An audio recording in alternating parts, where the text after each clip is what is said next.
Ya,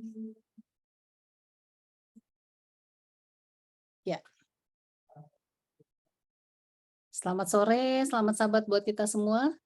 Senang sekali kami dari program Anda Bertanya, Dokter Menjawab, program penyuluhan kesehatan masyarakat dari Rumah Sakit Advent Bandung kembali hadir pada sore hari ini. Dan acara Anda Bertanya, Dokter Menjawab ini kami ambil judul atau tema yaitu tren saat ini melahirkan tanpa rasa nyeri. Bisakah? Dengan narasumber Dr. Muhammad Harmi, spesialis obgyn ya. Dan nanti narasumber kita kedua untuk motivasi rohani adalah Bapak Yusuf Saido. Baiklah, saya Peggy Skandar Wawar akan memandu acara ini dari awal hingga akhir acara ini ditemani oleh host Bapak Joko Santoso. Kita akan memulai, namun sebelumnya seperti biasa kita akan memohon Tuhan untuk menuntun acara ini ya. Dari awal hingga akhirnya, maka kita akan berdoa dan Pak Joko mohon kesediaannya untuk berdoa. Baik, terima kasih Bapak Ibu sekalian. Sebelum kita mulai acara, ada baiknya kita mulaikan dengan doa dan saya akan pimpin dengan cara Kristiani. Bapak Ibu boleh dapat melakukan doa sesuai dengan agama dan keyakinan. Mari kita berdoa. Allah yang bertahta di surga, saat ini kami siap mengikuti penyuluhan kesehatan tentang bagaimana melahirkan tanpa rasa nyeri yang akan disampaikan oleh Dr. Harmi.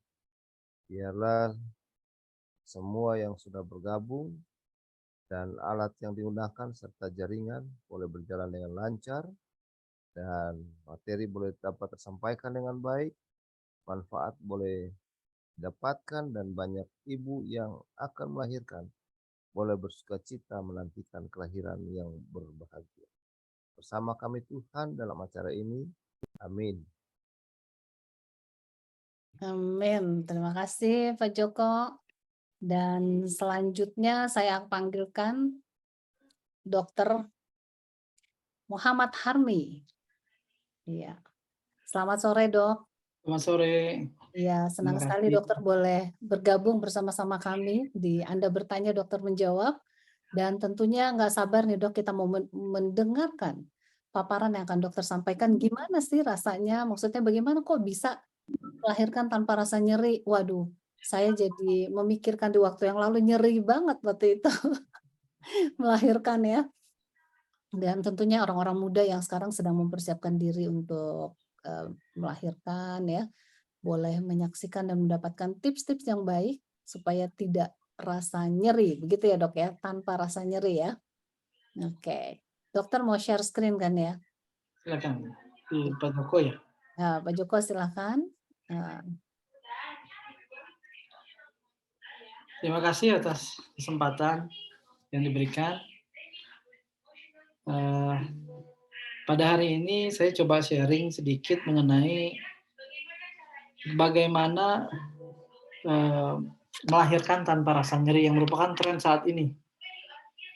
Mudah-mudahan sharing ini dapat menjadi suatu hadiah yang terbaik bagi calon-calon ibu yang muda yang akan melahirkan, dan mudah-mudahan kita semua selalu diberikan kesehatan.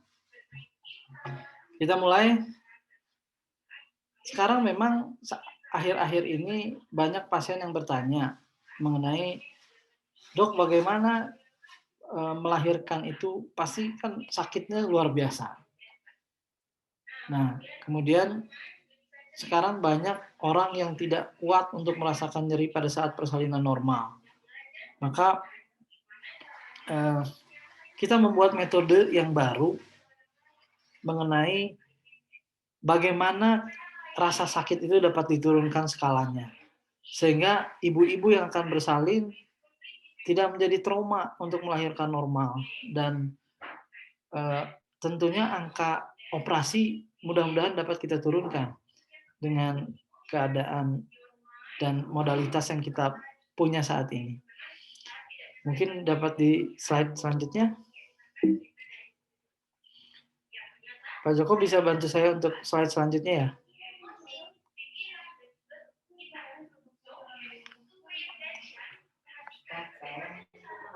setiap wanita mengalami nyeri persalinan yang berbeda-beda. Skala nyerinya beda-beda. Beda-beda untuk dialami oleh setiap orang tuh beda-beda sekali. Ada yang bilang sakitnya luar biasa, ada yang mengatakan tidak begitu sakit, tapi kebanyakan orang pasti mengatakan ini sakit sekali, dan tidak sedikit yang memang menjadi trauma dengan ini. Maka kita membuat suatu terobosan yang baru, bagaimana nyeri persalinan ini dapat kita ringankan, agar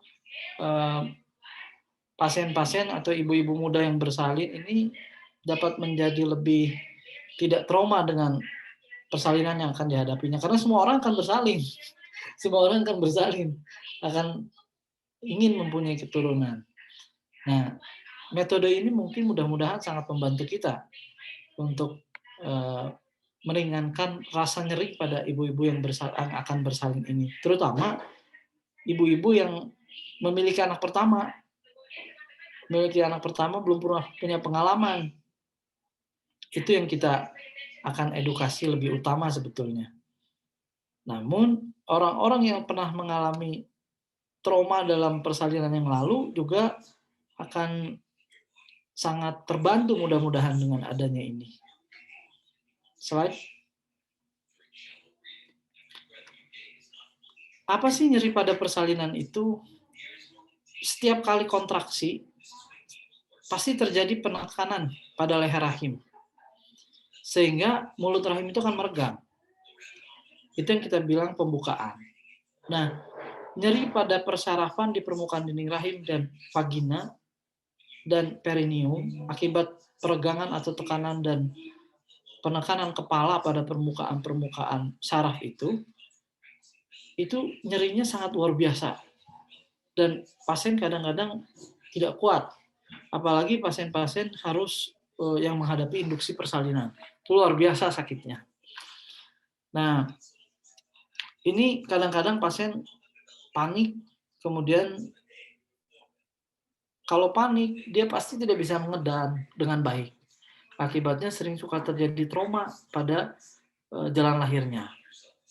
Nah, ini yang kita mau bantu agar persalinan dapat jalan senormal mungkin, sehingga trauma-trauma pada jalan lahirnya tidak bermasalah terlalu banyak. Slide.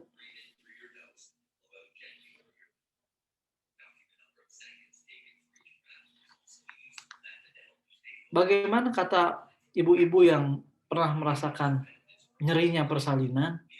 15% ibu merasakan nyeri seperti patah tulang. 16% merasakan nyeri yang punggung yang sangat hebat. Tapi lebih dari 50% ibu mengatakan kontraksi adalah bagian yang paling menyakitkan dari persalinan. Seringkali pada pembukaan 4 sampai lengkap, pasien sudah tidak bisa berkomunikasi atau cenderung panik menghadapi ini.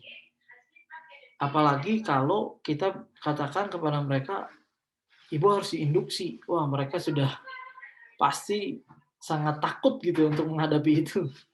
Karena sebagian besar orang pasti merasakan induksi itu sangat luar biasa sakit gitu. Ya, saya. Nah, jadi melahirkan itu memang kita punya 2 metode. Normal atau operasi seksio. Normal atau spontan, bagaimana kita membuat ibu-ibu menjadi lebih nyaman untuk bersalin secara normal. Kita ada 2 istilah yang dulu dipakai namanya ILA. Sekarang intralabor anestesi itu memang sudah sedikit banyak agak kita tinggalkan.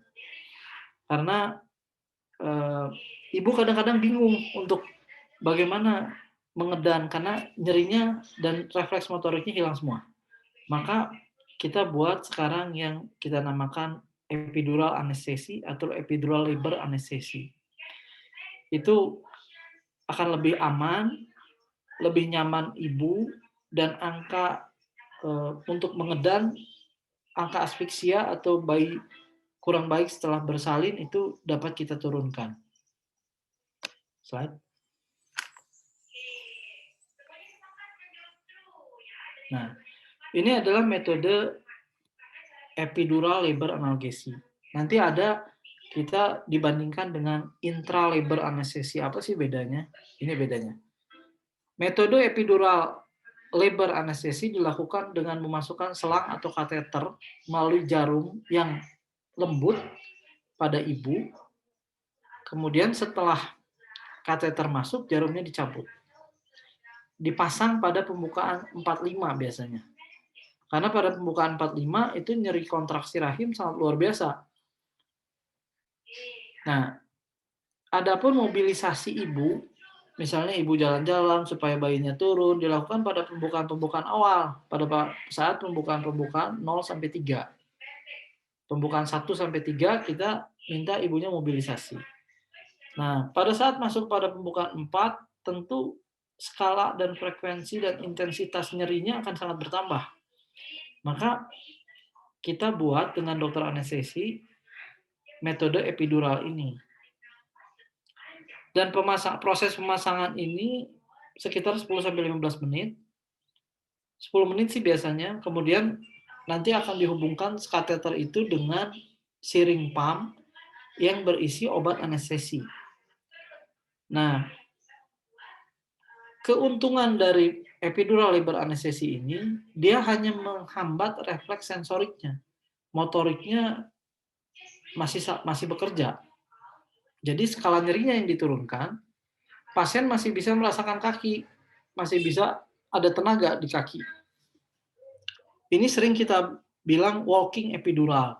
Jadi pasien itu dibolehkan melakukan mobilisasi jalan atau berdiri sebetulnya dengan terpasangnya kateter di punggungnya karena sangat lembut ininya selang kateternya itu. Dan trauma yang diakibatkan ini tidak terlalu besar, tidak ada sebetulnya karena sangat lembut, hanya masuk ke lapisan dura mater kemudian dimasukkan obat anestesi. Dan ini dapat dipasang sampai pembukaan lengkap, sampai ibunya mengedan, pembukaan lengkap, dan memang diklaim tidak menghambat refleks motoriknya. Saya juga udah coba beberapa kali, pasien-pasiennya sangat enak untuk melakukan mengedan, kemudian persalinan itu sangat-sangat enak sekali buat pasiennya. Karena memang nyerinya sangat dihambat. Slide. Nah, ini keuntungan epidural labor anestesi. Ibunya lebih nyaman. Kemudian dia dapat menyimpan energi untuk mengejan saat pembukaan lengkap. Kemudian IMD bisa langsung dilakukan. Karena memang kadang-kadang kalau misalnya bersalin normal nyeri, dia nggak akan mikirkan IMD. Dia sudah bingung dengan nyerinya dia.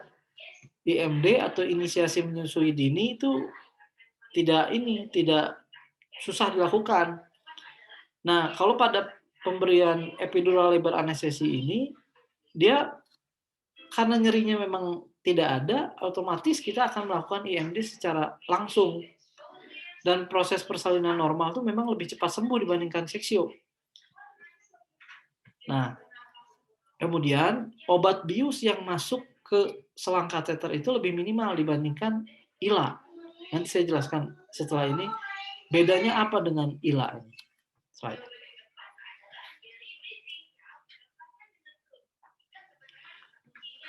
Apa efek samping? Efek sampingnya. Ada yang mengatakan bahwa epidural ini memperlambat proses persalinan, kontraksinya juga berkurang, maka pembukaan lebih lambat. Sebetulnya tidak seperti itu. Karena dosis obat yang diberikan hanya menghambat refleks sensorik, bukan motorik. Maka pembukaan kontraksi tidak akan berulang, tidak akan terhambat. Beda dengan intralebar anestesi. Kalau intralebar anestesi adalah kita dilakukan penyuntikan pada punggung ibu pada pembukaan 8-9.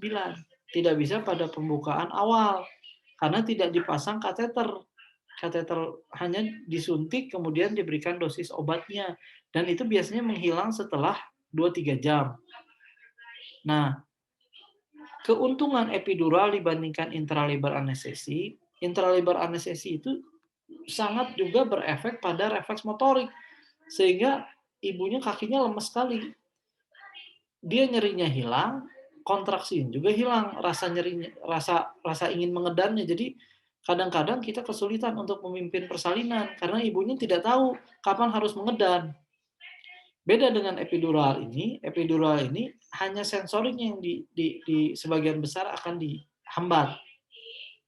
Motoriknya masih bekerja seperti biasa. Nah, itu yang saya lebih nyaman menggunakan epidural dibandingkan intralebar anestesi. Karena kalau intralebar anestesi, ibunya nggak bisa mengedan, kepala sudah di dasar panggul, kita harus vakum. Banyak kejadian vakum meningkat dengan intralebar anestesi yang disuntik pada pembukaan 9 karena dosis nggak bisa diatur. Nah, kalau pada epidural ini, dosisnya bisa diatur. Bisa diatur dari pembukaan 4 sampai lengkap. Sehingga kita lebih nyaman. Dan proses penurunan kepala dan pembukaan serviks itu tidak terganggu sebetulnya. Sehingga apabila bayinya sudah turun ke dasar panggul, bayi itu lebih cepat lahir. Karena sangat bahaya kalau bayi ada di dasar panggul lama sekali, sulit untuk lahir secara cepat, itu meningkatkan angka sesak atau asfiksia pada bayi. Jadi saya menurut saya lebih aman menggunakan epidural anestesi dibandingkan intralebar anestesi.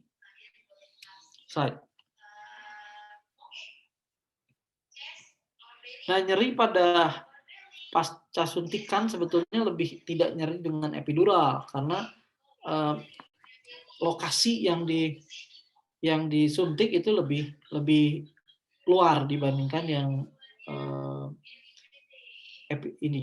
intralebar anestesi. Nah, selanjutnya metode persalinan yang kedua adalah seksio. Pasien sering takut dengan seksio.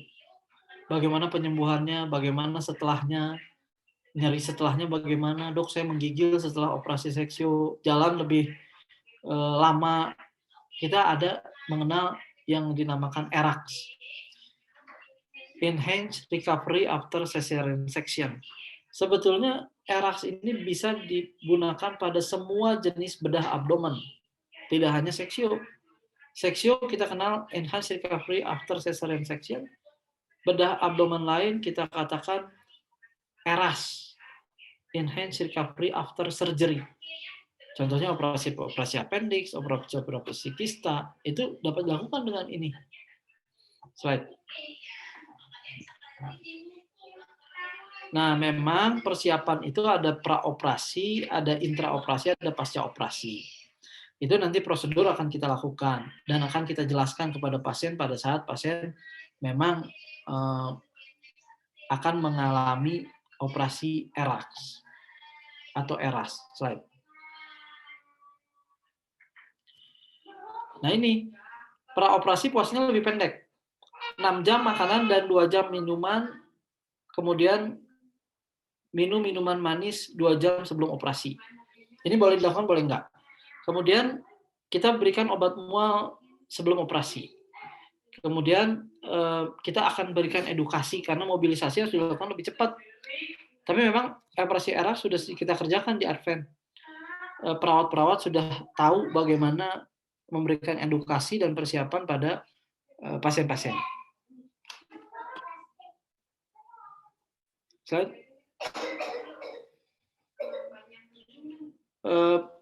Intraoperasi memang jarum spinalnya lebih kecil sehingga sakit pasca suntikan lebih sedikit, dosis obat lebih sedikit.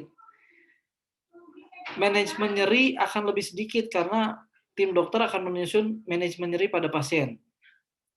Dokter anestesi akan menyuntikkan obat di ruang operasi di tulang belakang dengan menggunakan jarum spinal yang lebih kecil dibandingkan operasi yang biasa. Dan teknik operasinya juga beda. Right? Nah, ini ERAX itu kita bisa 2 metode. Bisa kita berikan morfin pada jarum spinal, disuntik di tulang punggung dengan dosis tertentu, dan dikombinasi dengan blok transabdominal perineal block. Jadi kita blok di daerah kanan kiri tempat insisi atau tempat seksionya, kemudian diberikan obat tertentu. Jadi dikombinasi, jadi multimodal anestesi sebetulnya. Dan ini pasien akan lebih sangat nyaman. Right. Nah, ini mobilisasi. Mobilisasi, ibu harus bergerak lebih awal. Kemudian manajemen nyeri multimodal harus diberikan.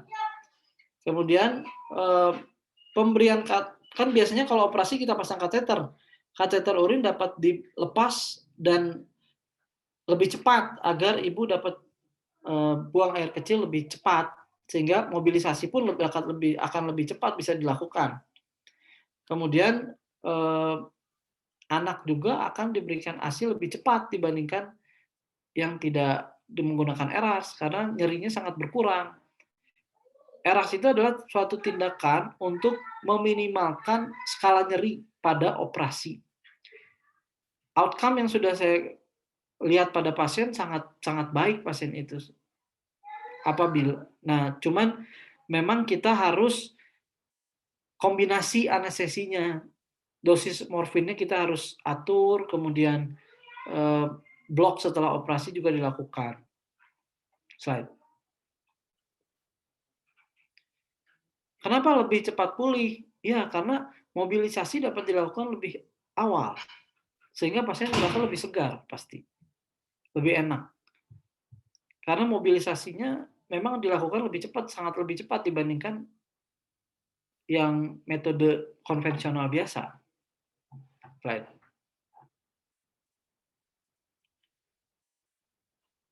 Nah, mungkin itu yang dapat saya sampaikan. Nanti kita akan diskusi lebih jauh mengenai ini. Saya kembalikan kepada moderator, Ibu Peggy. Terima kasih.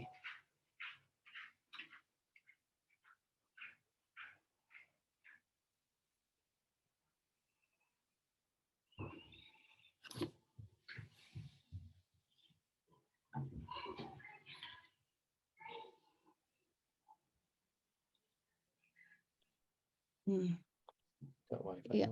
Maaf sebentar, wifi saya terganggu. Infinity. Iya dok, terima kasih dok paparannya. Kita tiba pada sesi berikutnya tanya jawab ya dok ya. Boleh, oke. Nah, ya untuk partisipan yang hadir, silakan tuliskan pertanyaan Anda di kolom chat. Dan apabila ingin bertanya langsung boleh klik raise hand, nanti saya akan panggilkan ya. Dan untuk yang pertama di kolom chat sudah ada satu pertanyaan dari Bu Sonya Tenoh. Dokter mau tanya, anak saya sudah berusia 38 tahun.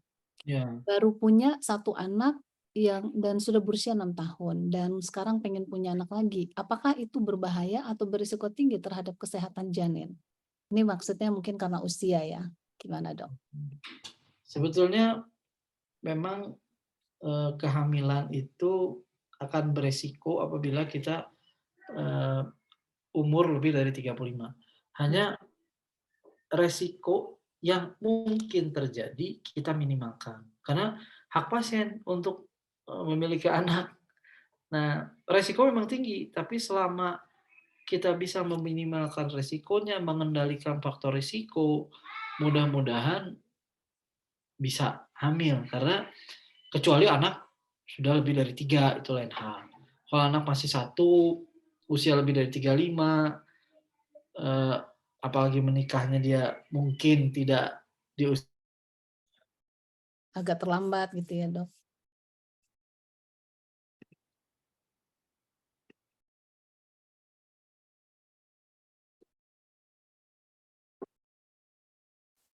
Pak, wifi-nya mati. Hah? Di kotak-atik tadi udah habis. Tuh.